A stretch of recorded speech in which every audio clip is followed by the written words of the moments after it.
첫 번째 코너로 바로 들어가 봅니다. 시황 분석론이 기다리고 있습니다.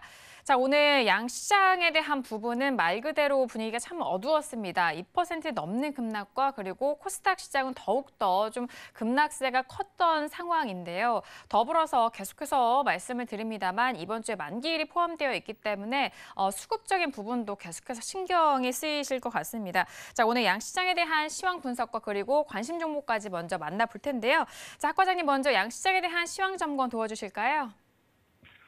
네, 1번 코너가 시황입니다. 2번이 교육이라든가 종목 히스토리, 3번이 이제 종목 상담이죠. 4번이 이제 내일장 전망인데 미리 말씀드립니다. 오늘 종목 상담은 다 못할 수도 있다. 왜 그러냐면 1번하고 4번이 중요하기 때문에 그렇습니다. 오늘 시장 점검해드리고 최근에 이슈가 된 어떤 그 일본의 한국 수출 규제 뭐 이런 것들 좀 말씀을 드리겠습니다. 그런 얘기를 저 아니면 누가 해줄까요? 제가 볼 때 없어요. 우리나라 주식전문가 중에서 정치, 경제, 국제 정세까지 다 아우러서 얘기해 줄 사람은 전 별로 없다고 생각합니다. 아니 거의 없다고 봐요. 제가 해드려야 되기 때문에 여러분들에게 도움을 드리고 싶고요. 먼저 순서대로 이제 오늘장 점검을 해드리겠습니다. 코스피죠. 코스피가 이제 하락 출발한 다음에 이제 하락 음봉 마감했고요. 그래도 코스닥보다는 그래도 약한 하락입니다. 작은 하락이라는 표현이 더 정확하겠죠.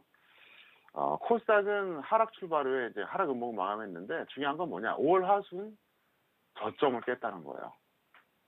굉장히 이제 속도가 가파르다고 봐야 됩니다. 제가 항상 말씀드렸잖아요. 코스피하고 코스닥하고 우리가 굳이 비교를 하면 그 터닝 포인트, 그러니까 이제 어떤 전환이 되는 그런 구간, 그러니까 상승에서 하락, 아니면 하락에서 상승. 이럴 때는 코스피가 먼저 움직이지만 그 상승 탄력이 더 생기거나 하락 탄력이 더 생길 때 코스닥이 더 심하다 이렇게 이제 말씀드렸는데 지금 딱 그런 상태입니다. 그리고 코스닥이 이렇게 처참하게 무너질 수 있는 이유 중에 하나가 뭐냐면 역시 바이오주주 때문에 그래요. 잘 아시겠지만 잊을만 하면 하나씩 터지잖아요. 네, 악재가 계속 터지잖아요. 돌아가면서 터져요, 지금요. 그만큼 거품이 많았다는 얘기입니다. 그것도 좀 제가 얘기를 해드리고 싶은데 사실 마음 같아서는 한 2시간 방송하고 싶어요. 근데 뭐 시간 제한이 있다 보니까 제가 이제 좀 굉장히 자제를 하는 편인데 그것도 얼핏 한번 제가 좀 말씀드렸습니다. 등락원인 딴 거 없어요. 수급이 안 좋으니까 일단 빠지고요. 또 심리도 안 좋습니다. 코스피가 이제 기간 프로그램 매도인데 사실 외국인이 막판에 종가에 이제 순매수로 살짝 전환된 것 뿐이지 장중 내내 이제 매도했었고요. 코스닥은 외국인, 기간, 프로그램 다 매도입니다. 플러스가 나올 수가 없죠. 근데 등락 원인보다도 제가 더 크게 보는 게 투자 심리예요. 지금 투자 심리가 좋을 수가 없습니다. 절대로 좋을 수가 없고요. 그리고 이제 제가 좀 이따 또 이제 그 원달러 차트도 좀 설명드리는데 오늘 사실 할 게 너무 많아요. 많은데 요 특이사항까지 간단하게 설명하고 이제 바로 본론에 들어가겠습니다. 특이사항이 뭐냐? 코스피 같은 경우에는 이제 대형주보다 중소형주들이 하락이 더 큽니다. 물론 코스닥도 그렇지만 이건 뭘 의미하느냐? 투자 심리가 안 좋다는 걸 증명하는 겁니다. 코스닥은 반도체 업종이 큰 폭으로 하락했어요. 물론 이제 반도체 그 업종에 있는 종목 중에서 이제 순환매 차원에서 올라가는 것도 있긴 한데 전체적으로 크게 하락했다는 게 뭐냐? 역시 삼성전자 하락과 궤를 같이 한다고 볼 수 있습니다. 그래서 일단 차트를 잠깐 설명드리겠습니다. 이게 코스피예요. 지금 오늘 하락한 다음에도 장대 연봉이 나왔어요. 2% 하락이니까. 깨파락의 장대 연봉. 심각한 거죠. 직접 말해서 망가지고 있고 7월 2일 평택촌놈의 정석투자 여러분들 기억하실 겁니다. 제가 뭐라고 했습니까? 그때 방송을 보셨던 분들은 기억이 날 거고요. 안 보셨던 분들은 보세요. 서울경제TV 홈페이지에 들어오시거나 유튜브에서 검색하시면 됩니다. 2019-0702 2019년 7월 2일이죠. 평택 촌놈 경석투자 이렇게 딱 검색을 해보세요. 서울경제TV 홈페이지가 되든 유튜브가 되든 그날 방송 보시라고요. 제가 뭐라고 했습니까? 끝부분만 보세요. 다 올 필요도 없어요. 제가 분명히 정상적 흐름이든 비정상적 흐름이든 반등 고점 완성됐다 이렇게 얘기했는데 그러고 나서 쭈르륵 흘러내리잖아요. 그 다음에 코스닥 보겠습니다. 코스닥은 처참한 것이 5월 하순 저점을 깼어요. 5월 하순 저점이 사실은 이게 굉장히 심각한 상태였었는데 그걸 이제 여지없이 무너졌다는 겁니다. 아주 비참할 정도로. 코스피는 그래도 아직까지 5월 하순 저점을 깨진 않았어요. 그래서 상대적으로 코스닥이 망가졌는데 사실 코스닥 망가진 이유는 뭐냐면 크게 보면 바이오다 이렇게 볼 수가 있겠고요. 그리고 이제 서비스 팁으로 이제 말씀드린다 그러면 제가 이제 이거 잠깐 보겠습니다. 코스닥 반도체 업종인데 반도체 업종이 5% 하락했습니다. 무지막지하게 빠진 거죠. 업종 지수가 5% 하락했다. 이건 굉장히 큰 거예요. 종목이 아니라 업종 지수가 끝났다는 시그널이죠. 그리고 제가 요거 이제 말씀드린다 그랬죠. 사실은 코덱스 인버스를 제가 6,900원 이하에서 사실상 풀베팅 하라 그랬어요. 사실상. 그래서 내려올 때부터 계속 이걸 모아갔는데 뭐라고 얘기했었냐면 다른 종목들 하나도 없어도 된다. 이거 하나만 그냥 다 그냥 묻어놔라. 이렇게까지 얘기했었어요. 그러니까 투자는 엄청나게 들어갔다는 얘기죠. 그래서 평균 단가보다 약간 더 떨어져서 3분의 2는 홀딩하고 3분의 1은 현금으로 또 갖고 있어요. 그래서 만약 밀리면 추가하고 올라가면 계속 3분의 2 홀딩해요. 그리고 나머지 현금도 확보를 해야 되니까. 자, 그런 상태다 이렇게 설명드리겠고요. 어쨌든 현재 이렇고요. 제가 이제 4번 코너 시간에 이제 또 내일장 전망 대응하면서 또 이제 자세하게 또 전달해드리겠지만 잠깐 원달러 환율 볼까요? 자, 이게 원달러 환율입니다. 제가 뭐라 그랬습니까? 원달러 환율이 올라가면 지수는 내려갈 수밖에 없다. 오늘 갭상승에 장대 양봉이 나왔죠. 그러니까 이제 지수가 급등할 수밖에 없죠. 그리고 이 원달러 환율이 어떻게 보면 제가 이 시황보다 코스피 시황보다 더 정확해요. 어떤 사람은 그러더라고요. 저한테. 외환 딜러보다 어떻게 원달러 시황이 더 정확하냐고 그런 말까지 해요. 자, 이 방송을 2달 이상 보신 분들은 거짓말 아니란 거 아시죠? 제가 뭐라 했습니까? 이때 뭐라 그랬어요? 자, 고점 찍고 나서 뭐라 그랬었냐면 조정 받을 것이다 이렇게 했습니다. 그래서 살짝 내려갔었죠. 그랬다가 다시 여기서 반등이 나왔습니다. 근데 저는 말을 바꾼 적 없습니다. 분명히 조정받는다고 얘기했어요. 그래서 내려갔죠. 그리고 나서 시청자분들에게 제가 뭐라고 얘기했습니까? 1160원. 네, 1160원부터 얘기했습니다. 1160원이 이제 이 라인이거든요. 네. 1160원, 1140원, 1120원. 만약에 여러분들이 아직도 원달러가 없다면 여기서부터 모아가라 그랬습니다. 그러면 충분히 여기서 매수할 기회가 있었어요. 매입할 기회가 있었죠. 저는 분명히 작년 4월에 이 구간에서 원달러를 반드시 매수하라 그랬습니다. 이건 작년 4월 방송 보면 다 나와요. 2018년 4월에 반드시 달러를 매입해 놓으라고 했어요.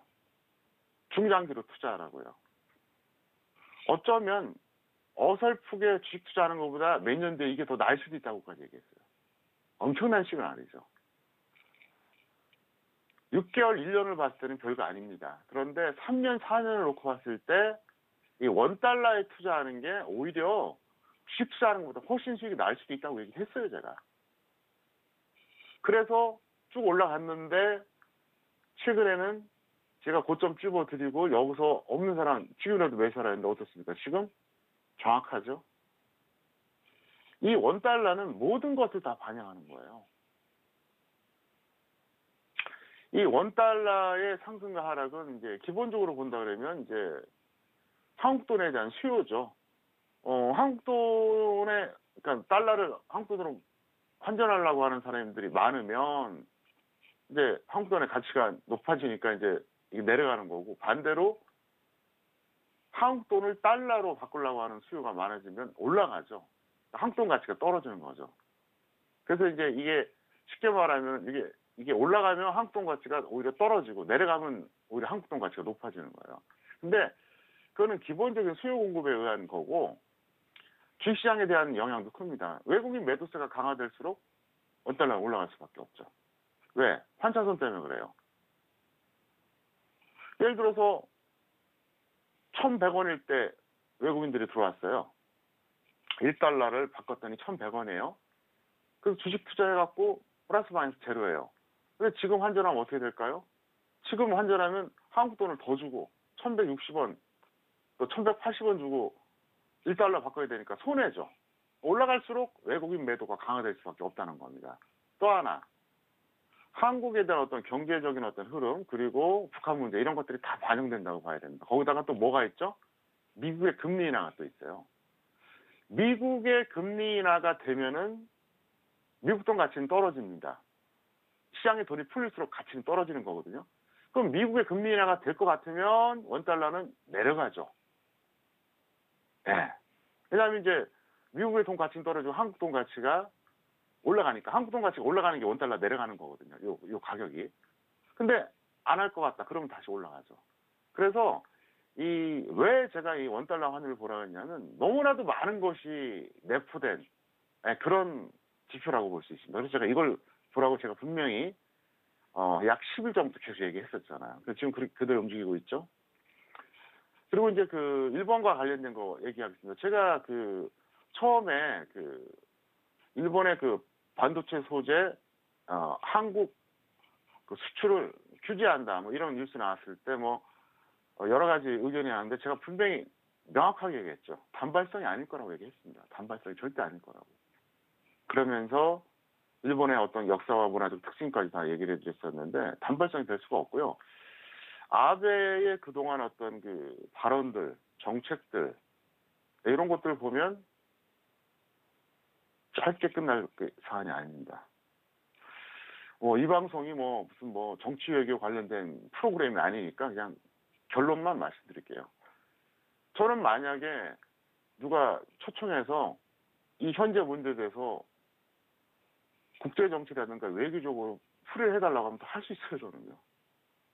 왜? 그걸 할 수 있어야지 주식 전문가거든요. 주식 전문가가 달랑 차트 하나 보고 적정 주가 계산해서 될 것 같습니까? 천만의 말씀이에요. 시장에 영향을 주는 모든 요소를 다 분석해야 돼요. 그래서 피곤한 거예요. 저는 그렇게 실제로 하고 있고, 여러분들이 수없이 보셨잖아요. 단발성으로 끝나지 않습니다. 그래서 그것까지 말씀드리겠고, 다음에 언젠가 시간이 된다면 아베에 대해서 제가 캐릭터 분석을 한번 해드릴게요. 예, 저는 사람을 볼 때 이제 크게 이제 외견적인 거, 그 다음에 행위 두 가지를 이제 판단해요. 외견적인 것은 우리가 흔히 말하는 관상하고 목소리. 저는 굉장히 중요하게 생각해요. 목소리. 그래갖고 어떤 사람이든 딱 저 사람 관상하고 목소리를 딱 보면서 일단 외견적으로 파악을 해요.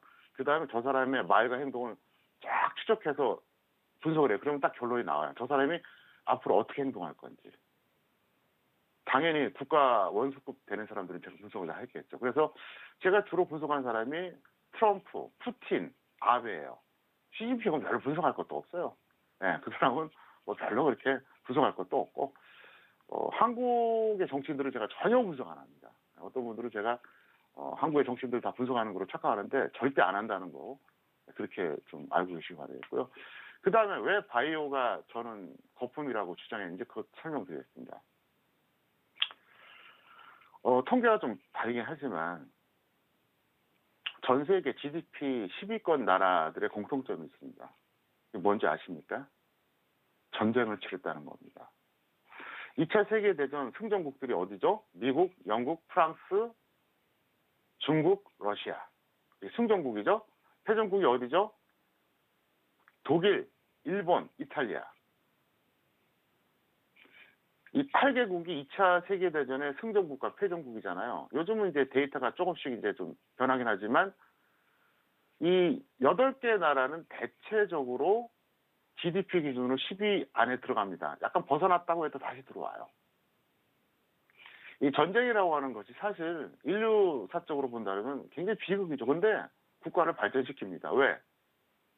전쟁을 잘 치르기 위해서는 과학기술이 발달할 수밖에 없거든요. 자, 그런데 제가 이 얘기 하나 해드릴게요. 여러분 지금 쓰고 있는 그 칼라 프린터 있죠? 이게 상용화된 지가 한 2000년대 하면 초반 그때부터 겁니다. 이게 언제 개발된 건지 아세요? 놀라지 마세요. 1970년대 개발됐어요. 실제 개발한 거하고 상용화된 거는요, 엄청난 시차가 발생해요.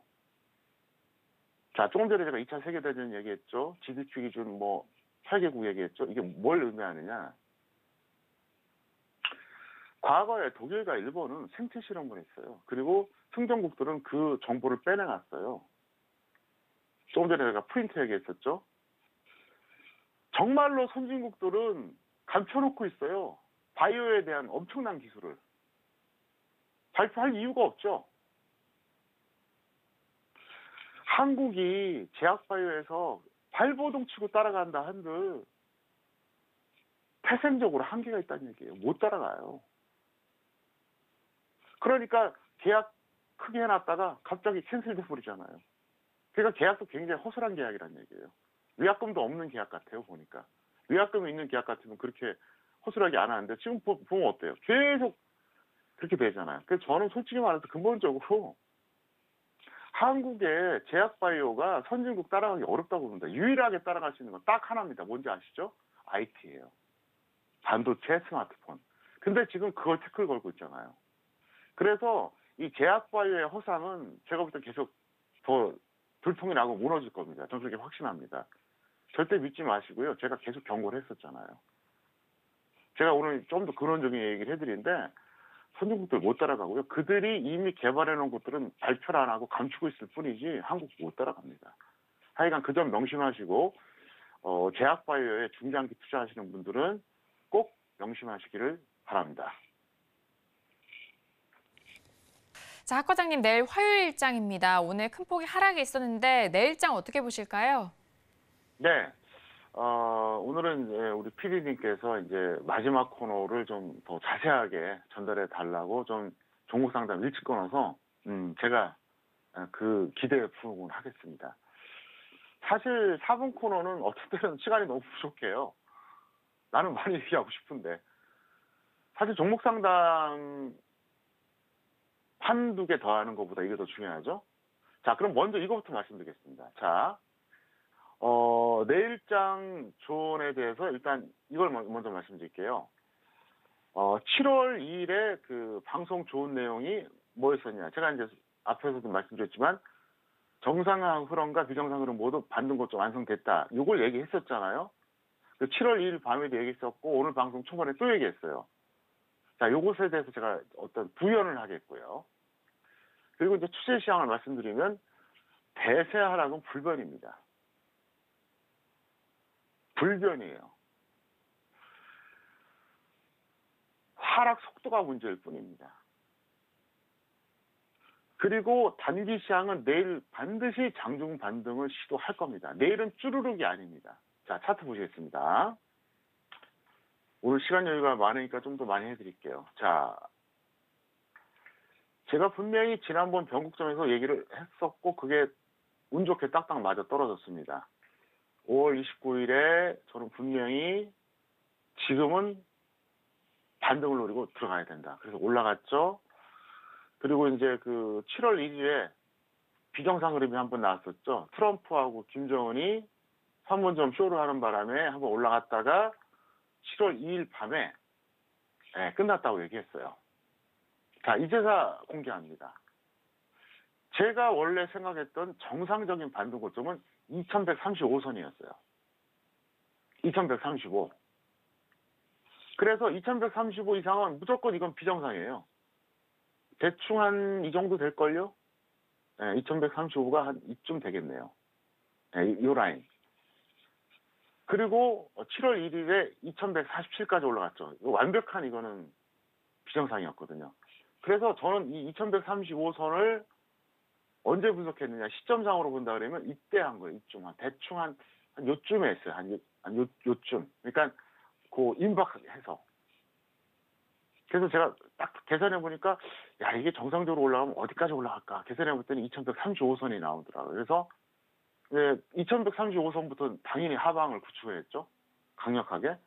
그런데 이제 여기서 뜬금없이 그 트럼프 김정은 판문점 미팅 이후에 플러스 출발했었잖아요. 근데 저는 올커니 했어요. 야 이게 웬일이냐. 고점 매도 기회를 준 거죠. 그래서 이거는 어쨌든 왜 이 말씀 드리냐. 지났지만 알아둘 필요가 있어요.